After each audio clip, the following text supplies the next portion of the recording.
مصطفى إذا يمطر gis nga yii ñuy xalamte nit ñi doxul Seydi Hadji Malick am na lépp gor jak saaw sëñ Touba am na lépp Touba gale looloo tax mu gor ko boobu muy Jurbel Maam Ablaye Niass am na lépp gor Saalum Cerno Mamad Saïdou Ba am na lépp moo indi Dakar Amari Ndak Seck am na lépp dem jihaad Cheikh Al Hadj Omar al Fouti ñetti téeméeri nit ak fukki nit ak ñett la daan dundal par jour 313 personnes par jour bool yi nii lay tegee yàpp soos ceeb lépp lay togg kulla yow mi Cheikh Al Hadj Omar al Fouti bër bu set loolu lañ xeetam yi daan dundee terewul da doon liggéey xam nga lu doon liggéeyam raw ay buum di jaay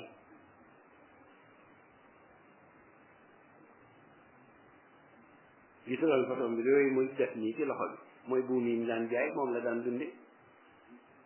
loolu mu teg ci kaw bopp bi moo doon kaamil bi mu daan waxtatee lay teg ci kaw bopp bi te du daanu xool leen photo bi gisu leen kaw bopp bi li mu ci teg noonu mooy kaamil alquran bi la mu tax jiiru jihaad bi lu ko neex lay def te kaamil bi du daanu kon boobu premier mu'jiza takku ko ci kaala gi de dafa kaalawu ba noppi teg ko ci kaw kaala gi te kaamil bi du daanu jamais bu bëggee wax af rek wàccee kaamil bi liir biñ ko laajee mu ne kaamil moo war a féetee lépp kaw essayé ko ba suba nga jël kaamil yenn ko bul sëgg de ko ci mën a roy bul sëgg man maa la ko wax ah dem leen ngeen xool photo baa ngi nii kañ ngeen di gis mooy photo original boobu ngeen di gis li ci kaw boppam bi noonu kaamilu alquran la mushaf la nu mën a def du daanu te ci mu ngi ci kaw fas yi su demee ba julli jot mu làmb poos bi génnee laxdar wi yër baabu sax wi xool ko ba mu yegg mu tëj dugal ci poos bi kabaar gaa yi topp ci kaw bés ñu laaj ko lu tax mu ne bañ a juum ci julli baabu sax wi te koo xam ne téere yëpp bu laxkoon nga bindal fonk jullee sax mosul julli benn waxtu te génnewul téere bi yër baabu sax wi boo juumee ci julli noo koy réparé yër ko ba pare dugal ci poosam door a kabbaar ñu ne lu tax mu ne wóoluwuma pexem seytaane mën na ma juumloo ñun feraguñ ijji waaye nit ñi dañuy caaxaan te xool leen li ma leen wax ci Cheikh Al Hadj Omar ànd ak loolu yëpp laxdari mu ngi ci poos baabu sax yi rek lay yërit nag mooy ku jamat ci julli noo koy defare moosul julli du tisbaar tàkkusaan timis gee fajar lu dul yër na ko door a kabbaar jihaad ji lu métti métti mu ngi ci kaw fas wi kaamil bi du rot bu julli jotee mu yër mu ngi joxe directive ci gaañi beneen bi ci des bi gën a garaaw nag non Cheikh Omar du nit non kooku du doomu aadama Cheikh Omar kooku du nit li jihaad ji di métti métti métti mu ngi ko booleeg di taalif ci kaw fas yi taalif fooy bu jeex mu teg ci mbuus mi gisu leen mbuus moomu ci wetam fooy bu jeex mu dugal ci mbuus mi boole koog taalif mu ngi ni mooy photo bi lii ngeen gis nii mu gàccoo mooy buum yi mu daan jaay lii ci kaw nii kaamilu alquran bi la kurus gaa nga ne de yet wi nag mooy yetu mu'jiza bi moom ci bu ma leen waxoon yi mu daan def yëpp ngir àddina tukki fii lay wàcc léegi ne ma ku la ko wax loo billahi wal kitaab am na loo xam ne su ma bëggoon mu ñëw léegi ma wax ko mu ñëw bilaa sakki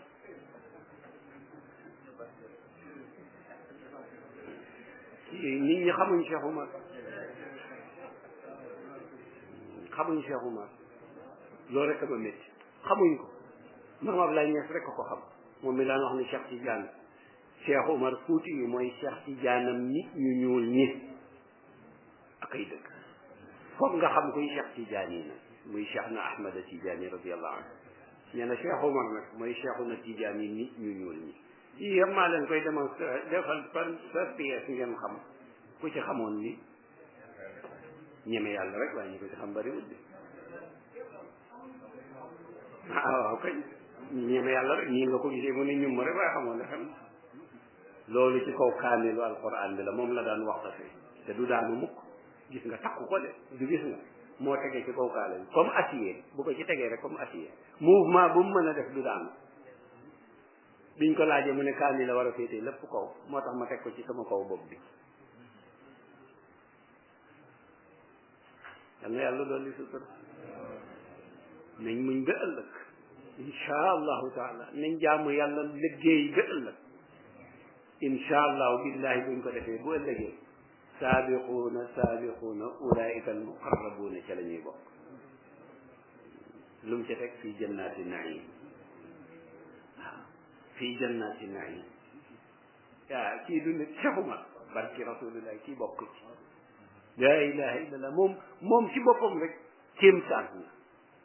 ni mu doon dundee rek la doomu aadama mënta dundee jamais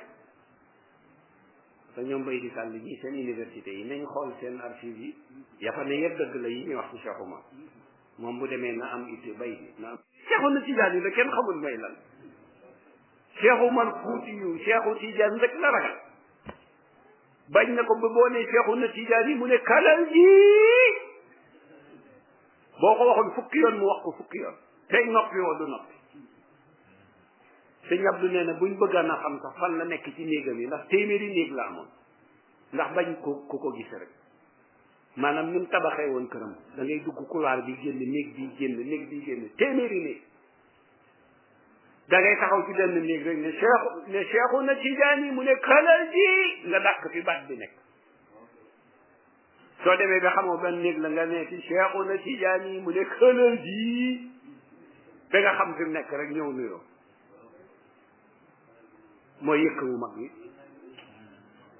kalal ji mooy yëkk wu mag wi maa ko laajte bañ wax ma ko ndax loolu la ñor da nga koy laajte maa ko dégguma tukkulóor de waaye maa ko laajte bañ wax ma ko su yéen tukkulóor yi bo du noonu la mooy yëkk wu mag wi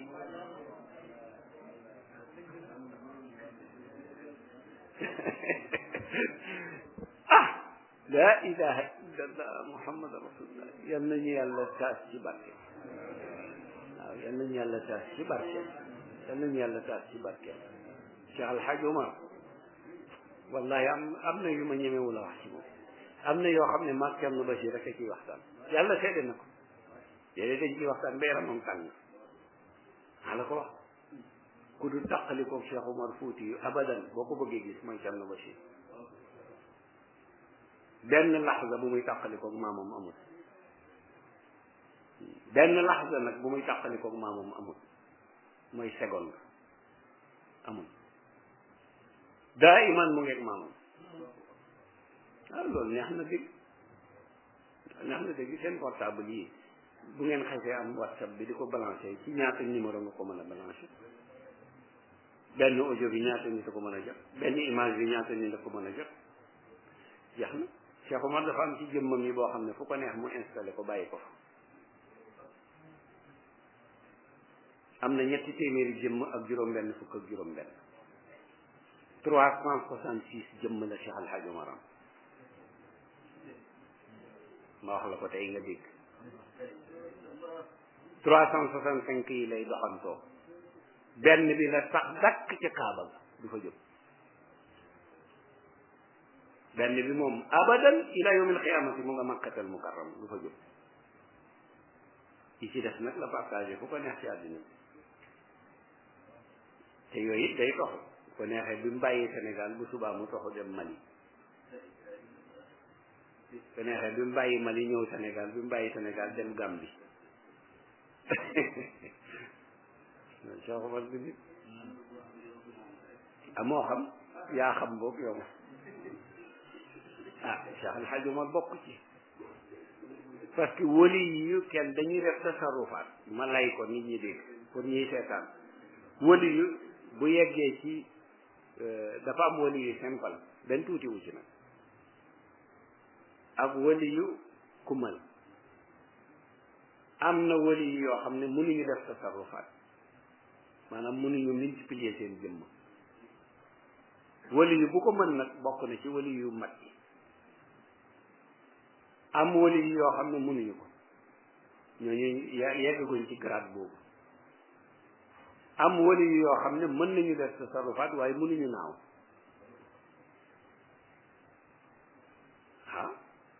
wali yoo xam ne buñ toogee yow mën nañu ne fëj dem seen na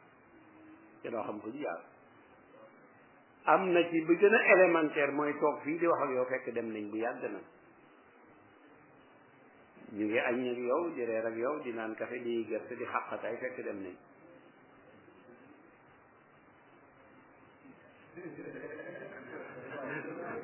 waaw ñu ngi añ ak yow di naan attaay di lekk ndoor ak yow di xàqataay fekk dem nañ jamalaw laa ñu ngay seeni ji feneen déggu leen Serigne Cheikh wax ko ci benn waxtaanam mu ne nit ñi di la sang nga di leen gis ñu ngi lay sang nga di leen gis ñu ngi lay jullee nga di leen gis ñu ngi lay dugal ci kan nga di leen gis ñuy suul nga di leen gis ñuy dem nga di leen gis ba ba ñu yegg seen kër maratib la ci martaba yi Moussa Wade nettali na ko ci samedi conférence am bi yéen dégg Chérif Zakaria Aïdara bi nekkoon Ndar di xariti Sëriñ Alpha Xumma Sëriñ Xumma tuddee na soxnaam Fatou Wade doom Fatou Wade boobu mooy mbokki ñoom Moussa Wade ak Fama Wade bi Sëriñ Alpha Xumma tuddee na ko doom Fatou Wade ndax bëgg Chérif Zakaria Chérif Zakaria génn àddina waa kër gi di yuuxu déglu leen li may wax de waa kër gi di yuuxu jigéen ñi di jooy mu jóg ñokket ne leen boo fi dégg yuuxu na dak demaguma ngeen di yuuxu ñu ne fàtt mu tëddaat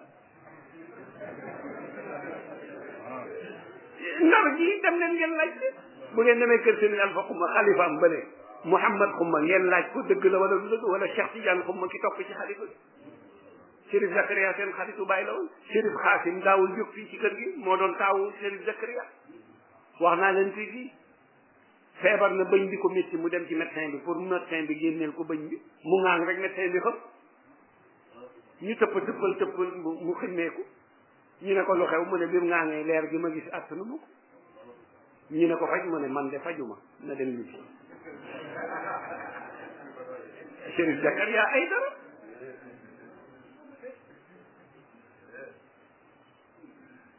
te bi mu ñëwee ci Cheikhul Hadj Abdoul Aziz moo ko booleeg góor gi Ahmad Njigin mu nekk ak moom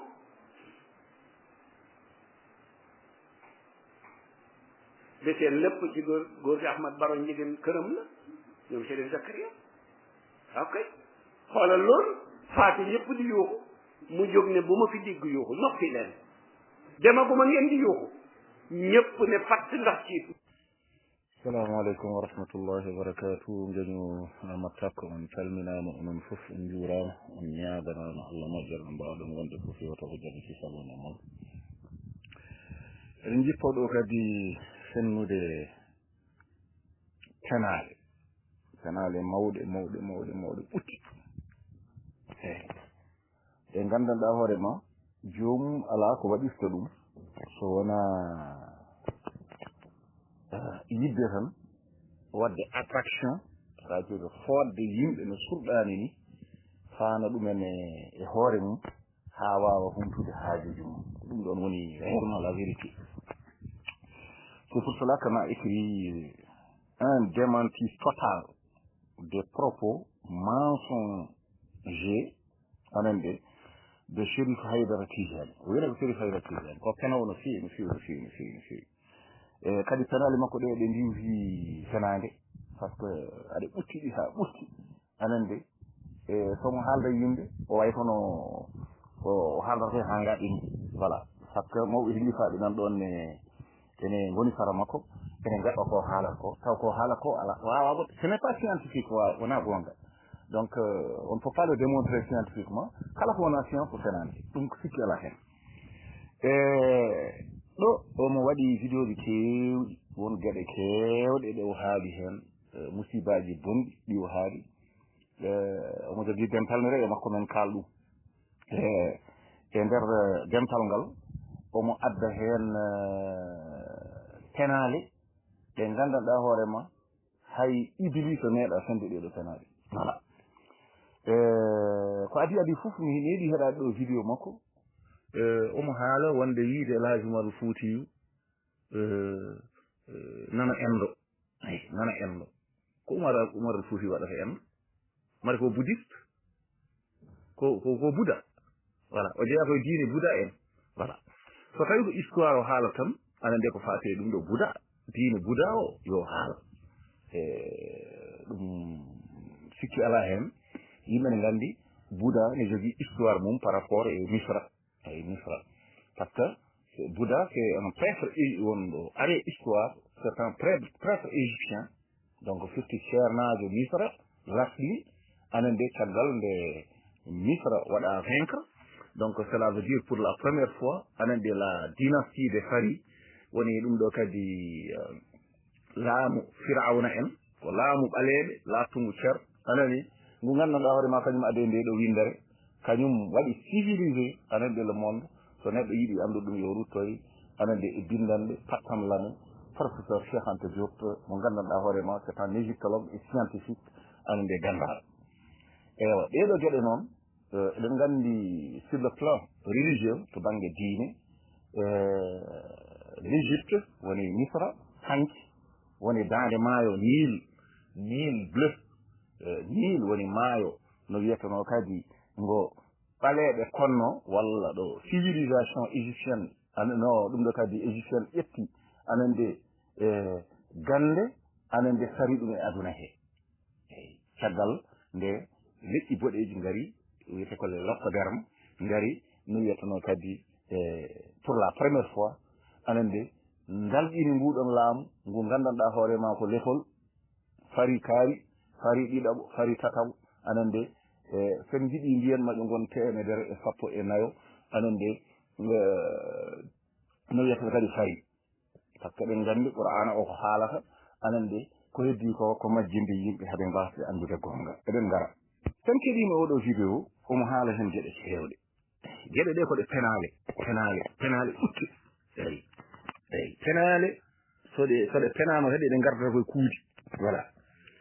wiyeɗoma ko kalifa o wona kilifa eyi wona kilifa ko majjinowo woni ɗo eyi majjinowo noon ene majjina yimɓere ene bonna diine ene haala hen ko woodani taw haalat ɗum ko dans son intérêt personnel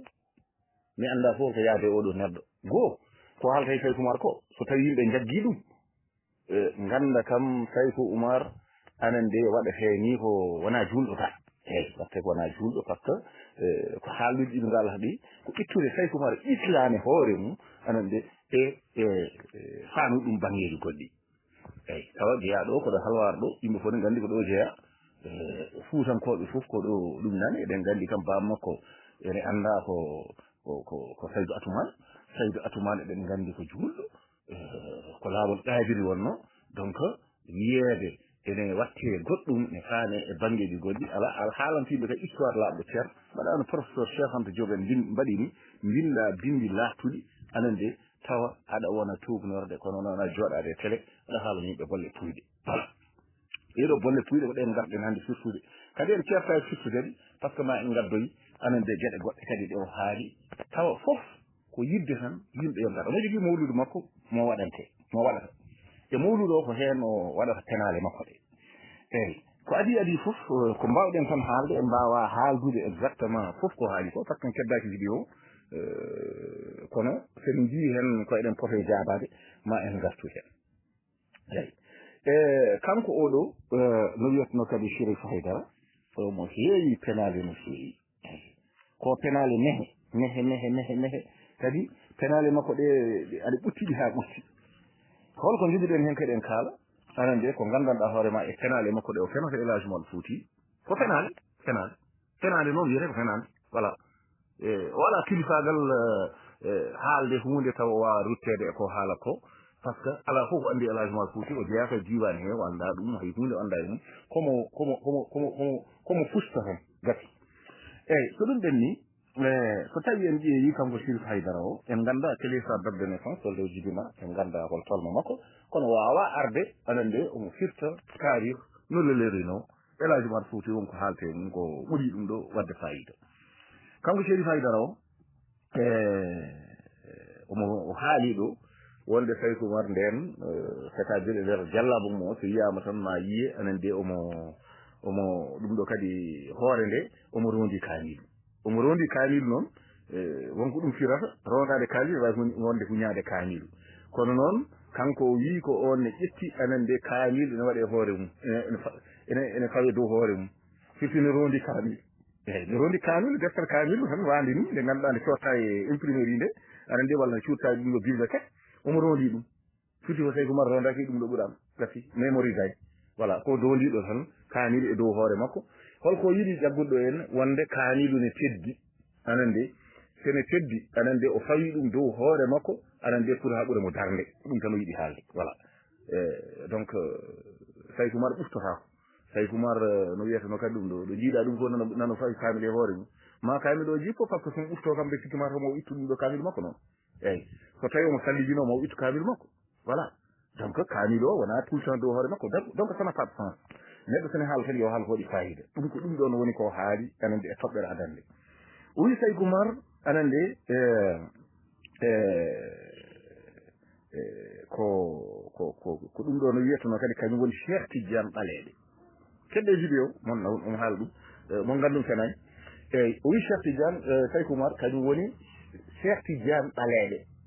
donc en natti wonde jogade joni Cheikh Tidiane foto wongo e nder no wiyata kadi e ɗum ɗoji men ɗi no wiyatano kadi e cuuɗi men ɗi mo ganduɗa hoorema ɗo waɗi waare ɗo anen de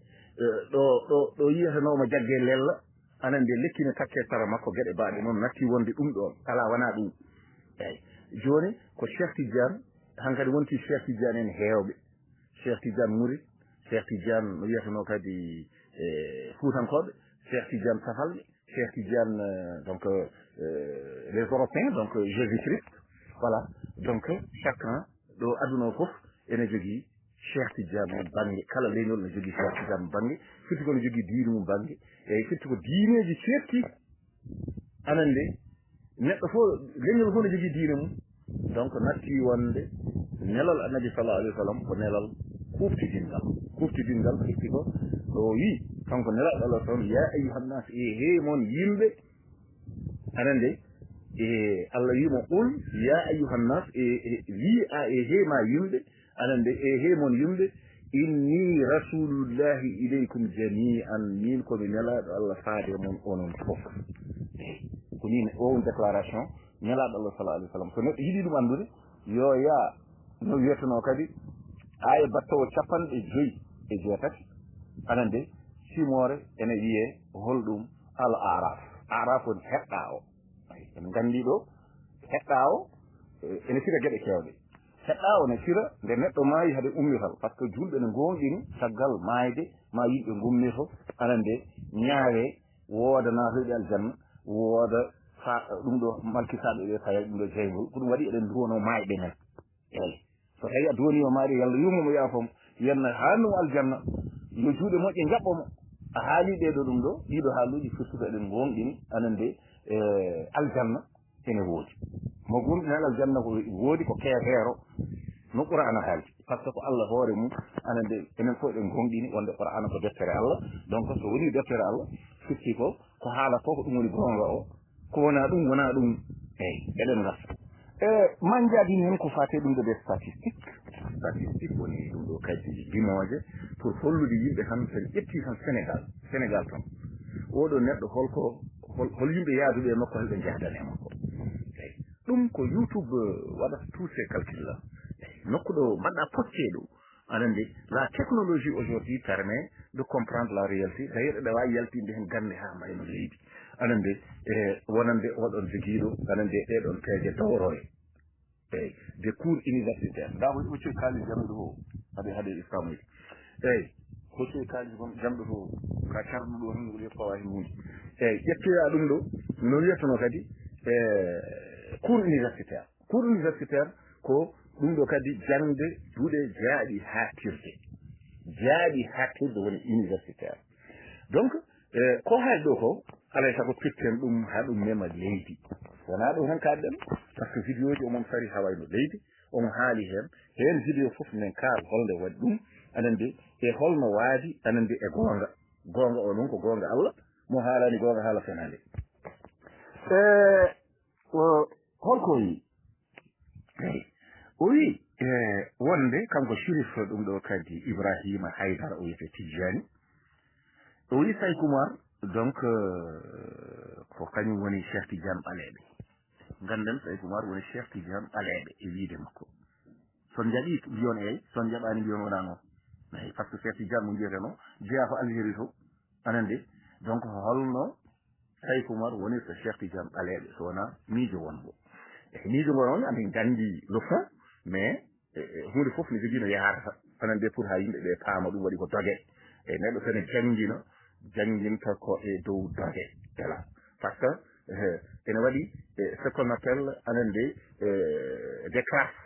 des classes woni anande pelle eɗen gandi Fuuta hanki mo gurnoɗeno waɗi ko pelle fedde dow fedde less fedde dow fedde less ha yetti fedde dowrowe ha jettoɗen e yimɓe hankadi ummiɓe anande e pelle naata e fate dewde yiye un chef de famille woni gardiɗo galle walla joom galle walla jeeyi galle eyi joni noon holko haali goɗɗum penale makko ɓutte o wi Saykou Oumar wona neɗɗo eyi supposons joni mi yiya ɗo joni Sidiel Bangouri mi wiya an ana wona neɗɗo voilà holno wayata o mettina mi yiya ɗo Ramata Sarr mi wiya Ramata ana wona neɗɗo walla mi wiya haabi iɗi mi wiya malaɗo iɗi mi wiya wona ana wona neɗɗo ay so wi ɗum noon holko wiyata an kay ko an woni mo wona neɗɗo eyyi ay an woni kuɗaɗo ay ko an wayi ni jomum mettina joni noon so wi Saykou Oumar a wona neɗɗo o wurdanimo o wi wona neɗɗo so wona neɗɗo holko woni eyyi so wona neɗɗo kala neɗɗo jiyaɗo wona neɗɗo anande firti ko gonɗa koye yennude ɗum gonɗa koye fijirde ɗum gonɗa koye jalkidde anande yimɓe bandumen gonɗa koye jalkidde nokku mumen par ce que koye nokku o jeeya saɗa haala e neɗɗo tan haala neɗɗo ko woodi donc mon nan toon e vidéo o wi Saykou Oumar wona neɗɗo kiidu nitta voilà et apparemment il ne comprend pas le pulaar donc c'est un menteur donc jomum yiiloto tan ko huccinde yimɓe e mum ha wawa ɗum nende eyyi joni noon o haali ɗon ko fate kala haldi yekka bu magga o firaniɓe ko yekka bu magga ɗon gandata o wawa pulaar mo wawa pulaar ne wawi andu Saykou Oumar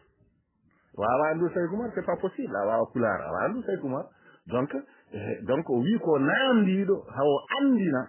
anande holko firtin kala haldi firti ko anda pulaar o wawa pulaar o janggani pulaar mo janggani pulaar noon wondani Fuutankoɓe anda ko kalata anda no lelnirta kombi mumen wawa wiyede anande ene anda Saykou Oumar wadde oɗo darata kono wurdiri ma yimɓeɓe cikku so keɗimamomo o woni koye mande Saykou Oumar taw woni koye yennude Saykou Oumar o woni koye wadde détruire anande nokku mo Saykou Oumar jeeya donc fayida ala hen hay fayida goto ala hen donc so tawi en ƴeewi no wiyeteno kadi toɓɓere arore nde men ngare nokku son jiiɗon son ƴeewi ɗum ɗo kadi on naate YouTube mon ji winnaɗo on anande wonde yewtere nde waɗi ko 19 décembre 2018 voilà un démenti de la science ƴeewe no science waɗirta fennirta neɗɗo kono ene vidéo o waɗa posté ko 18 décembre 2019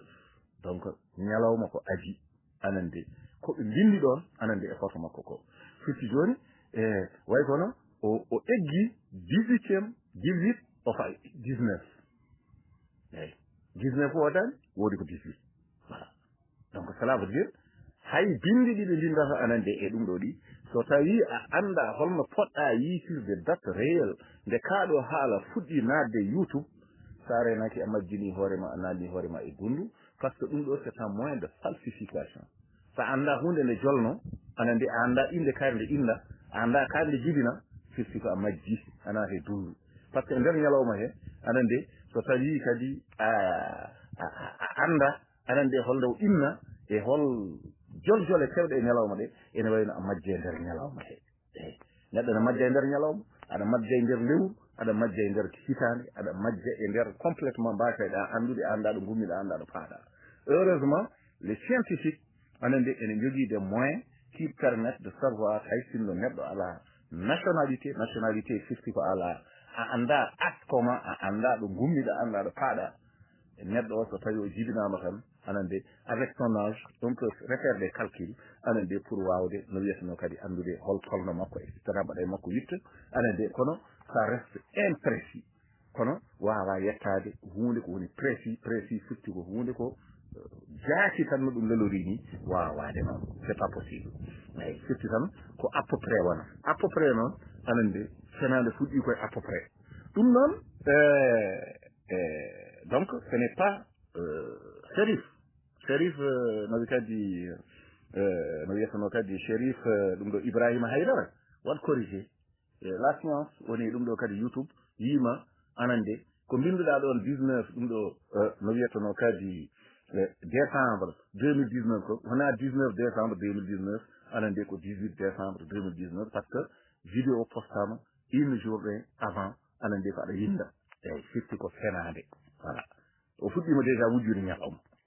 e ñalawma wona hunde mere gandirta tan ñalawma wona hunde mere anande ñalawma fecci waɗi ko 24 heures tan min jagga hinere ma nde tan min gadda pince tan min pincede anande min muɓɓa hunuko ma ko anande donka fofde anande ƴeewa so tawi ma wuur ɗon anande plus d' 1 heure de temps firti ɗeɗɗere eyyi mayrude ɗeɗɗere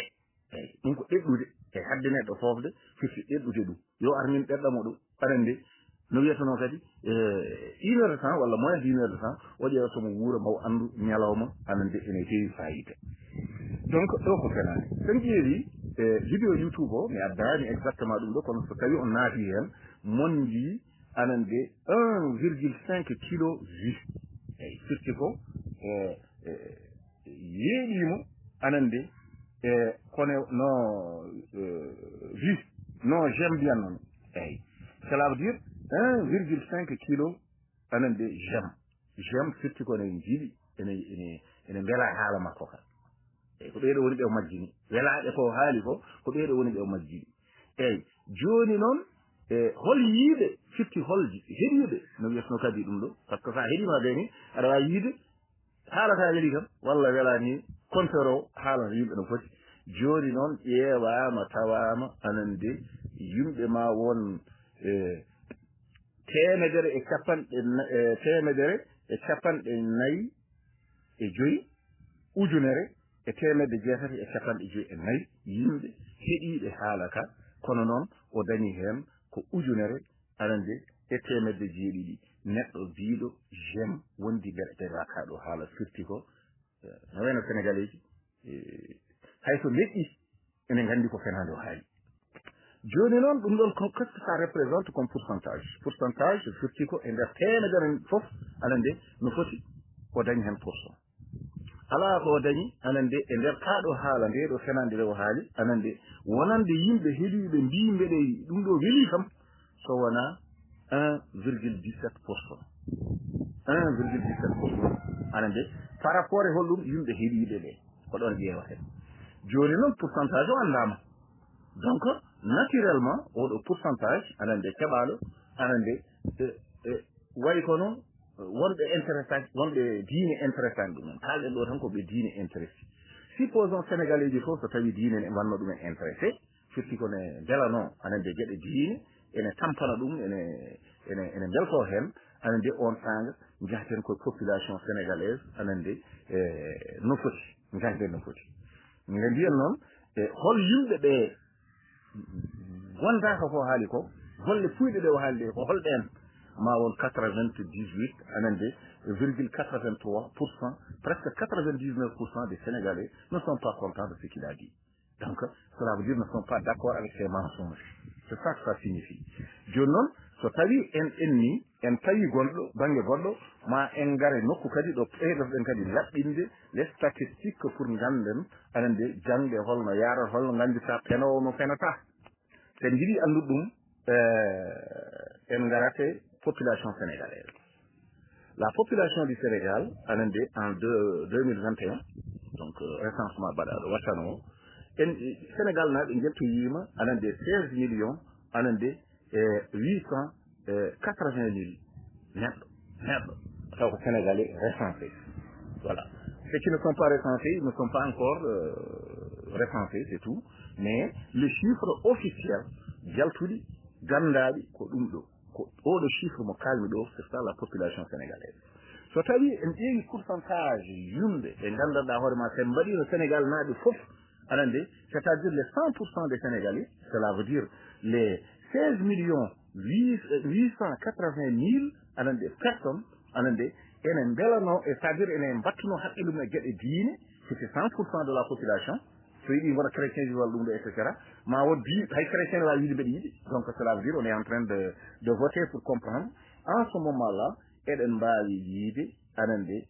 so calculaji ɗi mbaɗama ha gasi anande men taw anande 16 millions 683 255 sénégalais ne sont pas intéressés et ko haalata ko en fonction de la population anande du Sénégal ɗum ɗo en entier joni noon so tawi en ƴeewi anande ma en taw haala bonka ma won ɓe majjinɗa sikki ala hen compte tenu e aɗa mbi les statistiques ɗi mbaɗɗen ɗi kono wona anande temedere e capanɗe jeenayyi non temedere e capanɗe jeenayyi e jeegom e temedde jeeɗiɗi e capanɗe nayyi neɗɗo anande eɗen wayno o majjini ɗum o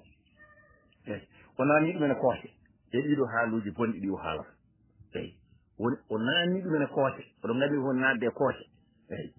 no wojere ni o naani ɗumen e koose neɗɗo noon so naati kooje holko tawata toon jiye tan jiwma toon anande aɗa fawno yaade goɗɗum gueɗe goɗɗe siyakuji goɗɗi ko wona ɗum ɗon ɗum noon so tawi en ƴeewi ɗo anande kono wona 1960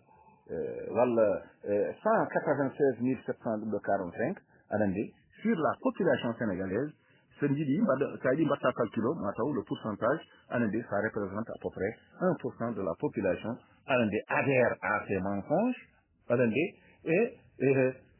le reste de la population considère que celui-là c'est un menteur ça s'arrête là ɗum ɗo jogui noon ko mbeɗa yettina on ko ɗum ɗo woni ko eɗen gadda e faate moon eɗen mbawno jokkude gueɗe ɗe gandanɗa hoore ma so tawi en kaali ɗum anande ma ɓeyda famminde kono ganduɗen ko hadi ɗum ɓeydade jiiɓade par ce que gueɗe goɗɗe ne naatti hen ɗe mbawɗe nattude hen ha mbawen andude anande ɗum ɗon wawata yaltude anande koko wayno defte wawata janngude ɗum ko woni yimɓe jannguɓe dawde jangde wona jangde pour wawde ɗum famde ɗum waɗi ko ɗo tan katten ko ɗo woni anande nde ɗo rogere anande nde jinoɗen jippinde pour famminde ɗeɗo penale kaaleteɗe e nder Sénégal hande ƴettade nelaɗo way kono zéro ni voilà yaɓɓude dow ɗum ɗo qur'ana ko way kono zéro eyi eyi sa haali tan yimɓe ɓe mbi hay mawnin ɗo ɗe yimɓe lina gana e dow ma holko ganta e dow awa yande doom voilà ka neɗɗo komi neɗɗo ka gorko komi gorko anande aɗa wawi jogitade mbiɗa wawi jogitade ma a wari kam waɗi wari c'est tout a jeeya Fuuta a jeeya Saykou Umar a jeeya Tijaniya no bamma wonir Tijaniyanke ni ko noon ko babiraɓe heddiɓe gonir Tijaniyankoɓe anande hay hunde a ɓuran neɗɗo e Tijan voilà bamma ko Tijaniyanke tan minen babiraɓe men ko Tijaniyankoɓe walla yimiraɓe men ko Tijaniyankoɓe walla kago Tijaniyanke